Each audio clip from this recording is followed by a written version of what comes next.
Hi folks, this is Dr. Omar Bali. Today we're going to talk about hemolysis. Just a bit general overview for now. In hemolysis, basically what's happening is the red blood cells are getting lysed or getting destroyed. Now, hemolysis, when I'm saying I mean inside the body when it's happening. But even inside the body, there are two different definitions given medically speaking. One is intravascular and one is extravascular.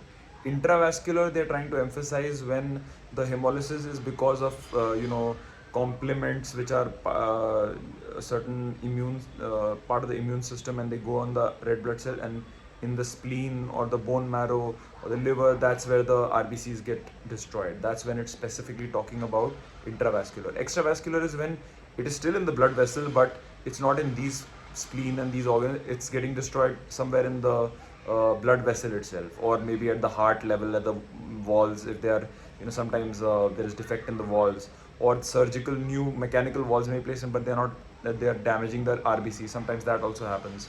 So that's the different types of hemolysis. The basic tests that help decide whether hemolysis is happening in a patient are one is the level of hemoglobin is obviously reducing. So, but then that, at least that only tells you that there is some problem happening, that the hemoglobin has reduced, so the blood levels are reducing, the RBC is being damaged at in some way.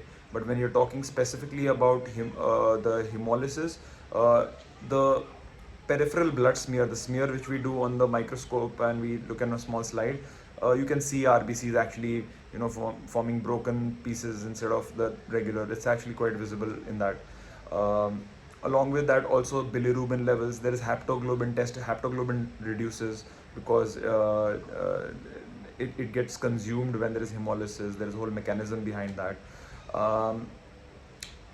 So these are some basic tests which will help decide whether there is hemolysis, and there are more tests even at the bone marrow level. The test can be done. There are several several regular tests also that can give clues, but I'm just giving you like the most basic things that at least help a person understand at the first glance that okay, we are suspecting hemolysis occurring in this case, whether it's intravascular or extravascular. More details perhaps in another video. Cheers, take care.